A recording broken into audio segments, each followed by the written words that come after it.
Today's episode of the Star Local Media High School Sports Podcast is brought to you by Poor Richard's Cafe and Star Local Media. Poor Richard's Cafe, Plano's oldest restaurant since 1973. They are open daily from 5:30 a.m. to 2:30 p.m., serving the three most important meals of the day: breakfast, lunch, and dessert. It is true Texas home-style cooking made with love and grit. That is Poor Richard's Cafe, located off of Avenue K in Plano.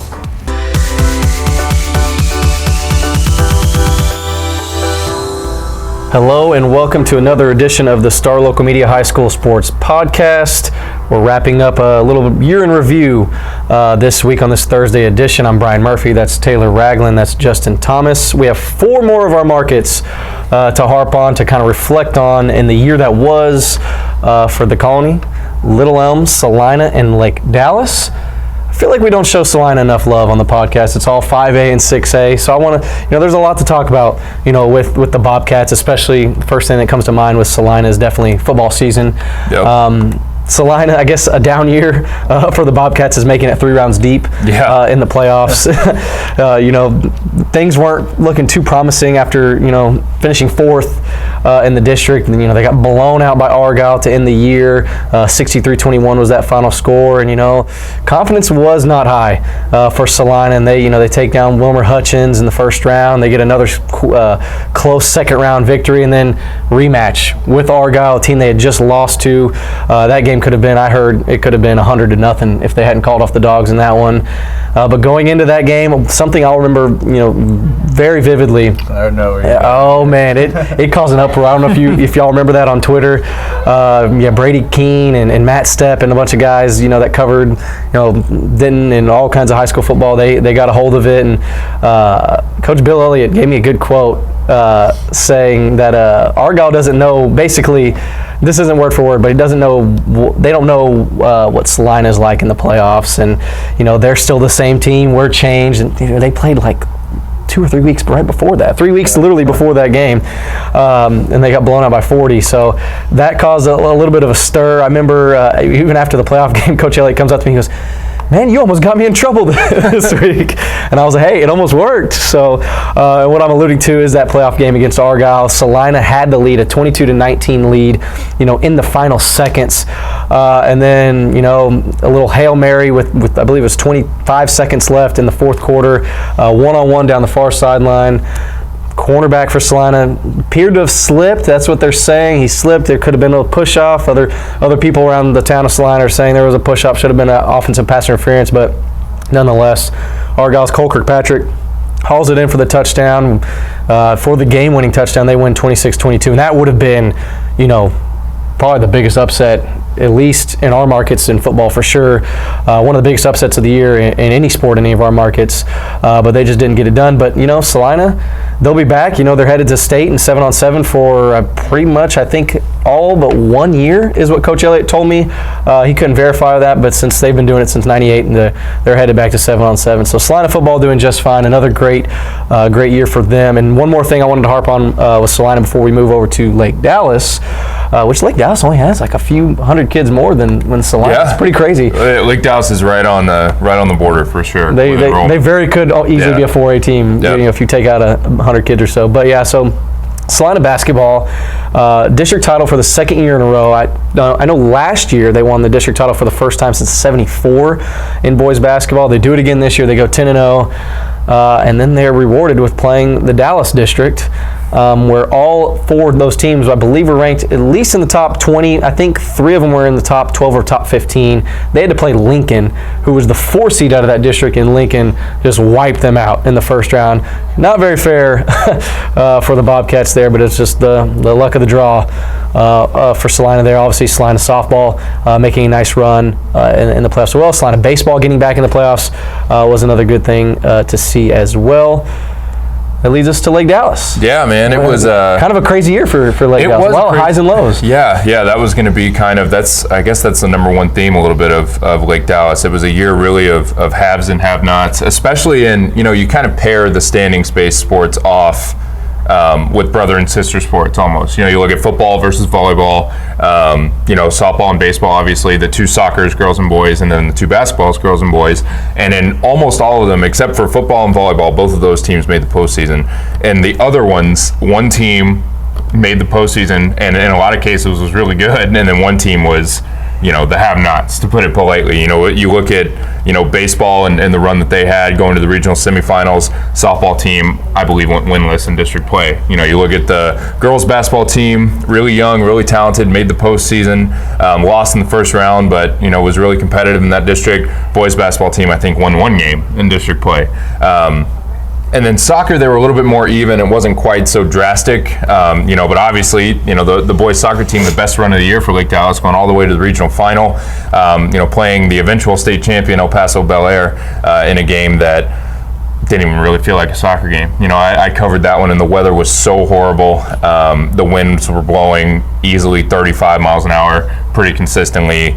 It was just a total crapshoot what was going to happen in that game. So, but still run to the regional final, and then the girls soccer team doesn't make the postseason. They were kind of a little bit more on the bubble. I think missed literally by a game underneath Denton, if I remember correctly. But it was just a year that was kind of defined by a lot of success for some teams and not very much for others. But I mentioned those, the baseball and the boys soccer teams. That's what people are going to remember from this year. Those are the things that are going to stand out. The soccer team, the boys soccer team, was kind of expected to make a run. I don't think anybody really expected them to make a run the way they did, unbeaten in district all the way to the regional final. I mean, I kind of had them winning that district and knew that they were going to be good, but that run to the regional final was something special. Tons of comebacks, a lot of crazy moments in that run. And that is kind of what sets that one apart, because the expectation was there, the talent was there, but then the way they were winning these soccer games was kind of the interesting part, as opposed to the baseball team, which it was a surprise that they were there at all. They were really kind of the Cinderella story, just a bunch of guys that really competed, arms on the mound that were filling it up. Ryan Depperschmidt, kind of the ultimate leader, and it just morphed into a crazy run to the regional semifinal. A lot like, what they did. I wasn't here, but, Matt tells me in 2016, they ran all the way, I think, to the regional final. Really similar, like kind of comes out of nowhere, and all of a sudden, they're playing really, really deep into May and threatening a trip to the state tournament and craziness. So it's, it was a good year for Lake Dallas. I think overall they have some really promising programs coming up too. The girls basketball team, like I mentioned, really young, new head coach, and Marcus's Jordan Davis coming over. Girls soccer team, pretty young, could make the postseason next year. Volleyball, also really young, lots of talent. Another new coach there, and Kristen Holbrooks, who's taken over for Jason Raymer, who was here for a year. So if they can get some consistency in the coaching staff and make, those new coaches can make a good impression. They got some talent, they got some veteran presence as well, and some playoff experience. So maybe those are the 2 programs to watch for surprise runs next year. What was that boys soccer playoff game that Matt was at, where they scored in like the last? That was by district. That's what they ran to the regional final. They almost lost them by district. They scored goals in the last 15 seconds of regulation and overtime to win. They tied it the last 15 seconds of regulation, scored in the last 15 seconds of overtime to win against, I think it was Saginaw in the by-district round. So yeah, that run could have been over. Talk about a what if. Got going. And we could have been talking about a first-round exit. Great regular season, first-round exit, and then. But now here we are talking about they lost to the probably the best team in the state. In the 5th round. So now we're going to take a little break. We have 2 more schools to talk about here, and luckily they're probably the 2 of the fiercest rivals. Me and Justin going to go back and forth. Hopefully we don't get into that, but we'll talk about the good things that happen. Kendrick's not here. Kendrick's not here to rile me up. But when we come back from this break, we'll talk a little of the Colony and what happened this past year also in Little Elm. Today's podcast is brought to you by Star Local Media. 14 newspapers and websites with a print distribution of 270,000 homes and monthly page views of 600,000 online. Star Local Media, your community voice for news. And now, let's get back to the podcast. All right, and we're back to round out our year in review series, talking Little Elm and the Colony. It's only fitting that we start this off, with the most recent showdown between these two teams and two of the more successful teams that each school featured. I'm talking about softball. Little Elm making its deepest playoff run in school history. The Colony, just another trip to the 5th round. Nothing new there with Jada Coleman, and those two teams met in that 5th round, which made it really, really special. I know you were at game 1. I was at game 2. Mm-hmm. Really cool thing to see. Yeah, definitely, and pretty. Not quite as competitive as it was during the regular season. The Colony kind of cranked it up a little bit, but yeah, good fun series to see those two teams going at it, and I really enjoyed covering those games, seeing kind of the healthy respect those teams seem to have for each other. A lot of jawing between the teams, but in fun, not really trash talk, fun trash talk. They seem to enjoy it. They seem to kind of know each other and have a good time out there on the field, even though they were both battling for a state berth there. And that was actually the first time I ever saw Jada. Yeah. And dude, she's phenomenal. Like, she didn't even have to swing the bat. She laid a bunt down, her first 3 plate appearances, and was at 2nd or 3rd before you could even blink an eye. Yeah. And then the duel between her and Lauren Lucas was just epic. I understand they're on the same club softball team, and when I interviewed Lauren Lucas for the podcast way earlier in the season, and I asked her a question about the Colony, that rivalry, and all that, and what they learned from playing a team like that going into the playoffs, and they were like, oh yeah, Jada and those girls, she just was kind of brushing the side, but it was all in fun. That's a really healthy rivalry. Because some of the sports, it can get softball and other sports. We'll talk about those in a little bit, but yeah, and then so what did the Colony end up doing after they swept Little Elm? Well, they made it to the state tournament. I didn't go cover it because I was actually out of town, but went down in the semifinals of the state tournament. So they weren't able to get their 2nd championship in 3 years, but no shame in getting there twice in 3 years, and a lot of their players will be back next year looking for another crack, especially Jada and JC Hamlin and them. So not over for the Colony softball team yet. No, not at all. Now, talking rivalries, some of them are more fierce than others. Let's go to the hardwood. The boys basketball featured, the Colony made the playoffs, Little Elm obviously made the playoffs, and those are some of the best games ever. I know you were at the first one, correct? Yeah. And I was at the second one. You were at the one at the Colony. Yeah. I was at the one at Little Elm. You were at the one with the buzzer beater, or it was with 5 seconds left. So talk about that play. How crazy was that atmosphere in that gym? It was pretty fun. It's what you expect, kind of what you look for if you're a high school fan. Just the fans going back and forth across the way, it was just a fun atmosphere, and then as you mentioned, the game didn't disappoint at all. I believe RJ gave a "This is what I do" after he hit the game winner, but it was the thing I'll remember most is just the reactions of the Colony player after they lost. Bryce Oakpo, the senior, he's on the ground, it was a state championship game, and the season had just ended, and it's it was just the first time they were playing of 2 games, and they still had the. It was early in the district, yeah. So it was just. They were taking it as if it was, the most heartbreaking, gut-wrenching season-ending loss ever, and it was really just the first of 2 matchups. Yeah. But it just kind of shows how big that rivalry was and how important that game was to the players on both teams. Yeah, that second matchup was at Little Elm, man. The stands were just packed. Anytime a player from the Colony or anytime a player from Little Elm did something, they would look over at that opposing student section. RJ and Brandon Crosley, and then all the Colony guys, they'd look over. They just really. Sure, Luis Rodriguez was doing a little mugging. Luis Rodriguez is a fierce guy. He is the one that fouled RJ on the 3-point attempt late in the game in the rematch when RJ knocked down 3 free throws to seal the deal. I think he dropped 34 that game. Fouled.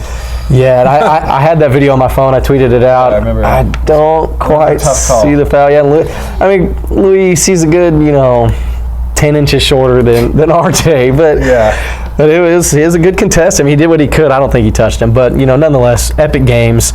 It stinks that the Colony and Little Elm ended up losing to the eventual state champions. Yep. In the playoffs against Mansfield Timberview, just an all-around great team. Yeah. I believe the Colony and Little Elm gave them the 2 biggest tests really in the playoffs. I think the Colony ended up losing by about 15 or so, but they were hanging in there pretty good going into the 4th quarter, and then as you mentioned, Little Elm was right there with them. And didn't they take down Justin Northwest also? Little Elm sure did, man. So I was at that game at Justin Northwest, the only team in district. I was meeting Timberview in the playoffs. Oh, they did. Yes, they knocked out 3 teams from 8-5A. But speaking of that, Little Elm, one of the more memorable moments too for the basketball season was, they beat Justin Northwest at their house, the only team in District 8-5A to beat them at Northwest. And then they took them to overtime. Yeah, the whole district, the round robin between Little Elm, Northwest, and the Colony. Oh, every so single good. game came down to the wire. So good. Talking about crazy games, crazy plays, probably the craziest play of the year, and it was one that I was at. Yeah. But I'll let you talk about it because I know you went and talked to them, the aftermath a few days later. I know exactly, you know what I'm talking about. Yeah, it's funny because I was going to do a little column just over the best games that I covered this year, and I was like getting ready to write about that one, and I was like, wait, I wasn't at that game. It feels like I was there because I've seen the highlights so many times and did a feature story on them and stuff, but yeah, I wasn't. Now, for people that may not know, this is the famous hook and ladder play. Bronco. The Bronco, yep. After Boise State, but yeah. Hook and ladder, they're out there at, what's the name of that stadium? It was at Toyota Stadium, Toyota Stadium, so it's like a soccer field, and they don't have clear markings, so the Colony's running this hook and ladder, and they throw it to Keith. Mikey Harrington throws it to Keith Miller. He does the quick pitch back to Miles Price. He's coming around, and you can see there's really nobody there that's going to stop him. But you don't really know exactly where he's at on the field. Because you can't see the yard markers. The yardage. So I was told before and after that game, so at Toyota Stadium, they were dealing with the opening, the unveiling of the Soccer Hall of Fame, North American Soccer Hall of Fame. They had an Imagine Dragons concert, which is going on that next day, Saturday. So they were kind of setting that up, kind of during the game too, not like on the field, but like to the side and stuff. I believe they were doing an alumni soccer game for the Hall of Fame thing on that Sunday, and then I think FC Dallas was also going to play that Sunday as well. Yeah. So the high school football game was on the last bit of that was way in the back of the mind, and you could tell there was not a single yard marker on the field. I don't even know how the chainsmen and all that stuff did it, but so Miles had to run a little extra. He ran all the way, I think, through the back of the end zone, close to where they were setting up the stage for the concert too. Not only just the wild finish, but like what a huge game. I think everybody pretty much assumed going into that game that the district title was on the line, even though it was really early in the district season, and obviously that turned out to be the case. So ends up paving the way for the Colony to get their first ever outright district championship in football. And you proved me wrong because I was ranting and raving about Lone Star going on the podcast at the beginning of the season. I was like, man, no one's going to beat Lone Star. And then unfortunately, it didn't work out for the Colony in the playoffs, though, because Timberview got them in, just like in basketball, they got them in football in that first round. They ended up making the third round. I think they got. That's kind of a shocker, too. Yeah, pretty good upset. Yeah. Timberview was just running wild that day. But still, awesome season for the Colony football team, winning the district championship. And, kind of like we talked about softball, they'll have a lot of their players back next year. I'm expecting another strong season, and very well could be another district title battle when the Rangers and Cougars go at it again. Now, speaking of players coming back and, going back to basketball, the Colony girls basketball, they're in good shape too. Yep. Like the boys team, they were the third team, I should mention, that won a district championship for the Colony this year, along with football and softball. I think they lost only one. I think it went 13-1. I think they slipped up against Denton, maybe. But really, we'll forget that happened. And just like the boys team, they ended up bowing out in a really tough game against the eventual state champion Amarillo. They pull off a nice upset to get to the regional tournament. They're playing Amarillo way out in Snyder or some city, I can't even recall. I wanted to go check out the game, but it was just too far away. So from everything I hear is, the Colony was right in position to win that game. Jewel Spear gets a defensive rebound. It's a tie game.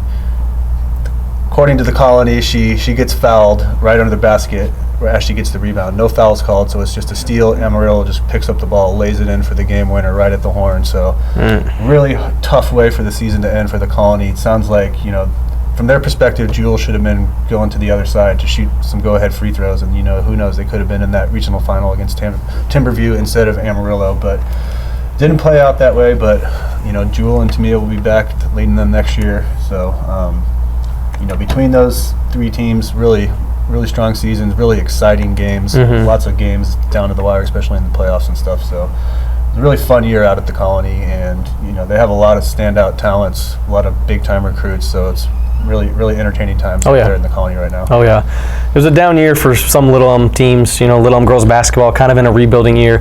Little Elm volleyball, after losing Carrington Jones, they'll be on the come up again this year. But Little Elm girls soccer, first ever district title this year. They had the district MVP in Amaya Grace. They won their first playoff game. They moved to the second round for the first time, I believe, since 2014. And then they lost in double overtime to Burleson Centennial. It was in the final minutes. It was a heartbreaker there. But a great job by first-year head coach Manuel Cordova, who comes over from Abilene Wiley. After Jimmy Langford goes over to Wakeland, the defending state champions over there. So big year for Little Elm girls soccer. Big shout out to them. Baseball team over at Little Elm, they're also back in the playoffs for the third year in a row under head coach Matt Harbin. They say goodbye to Logan Kohler, who's going to OU, but they have some guys, Jorge Aldrete, Derek Lewis, some other guys, to Franier Chavez, the younger brother of Franier Chavez. I don't know. Take that up with Coach Harbin and Franier's parents. I don't know, but yeah, they look to be back to making another playoff run next year. So hopefully. Little Elm football can also get back in the playoffs. They had a bit of a slip up towards the end of the year. They had some quarterback issues, but it looks like they found the quarterback of the future in John Mateer. They threw him out there as a freshman late in district play, picked up a couple wins for them. And he's gotten a little bigger. He's gotten a little bulkier. I guess going from a freshman to sophomore year, and so he's expected to lead the Lobos next year for years to come. So we'll see if the Lobos can challenge those teams like the Colony and Lone Star and those other teams in 5A Division I. We're doing our questions series this week, and one of them is which team that didn't make the playoffs will make it. I'm curious, a little spoiler, is Little Elm football your pick for that question? I don't know. You're just going to have to check it out. You're going to have to wait and see. You're just going to have to wait and see. But that'll just about wrap up our year in review podcast specials. I'm sure there'll be plenty of football podcasts here coming up in the near future with our gridiron previews coming up in August, early August. That's right around the corner, too. We'll be able to be cranking those out, too. So make sure to stay tuned for that. And who knows what else we have in store for the month of July, but I'm sure there'll be a lot of football involved. So make sure to stay tuned for that. For Justin Thomas, that's Taylor Ragland. I'm Brian Murphy. We'll talk to you next week.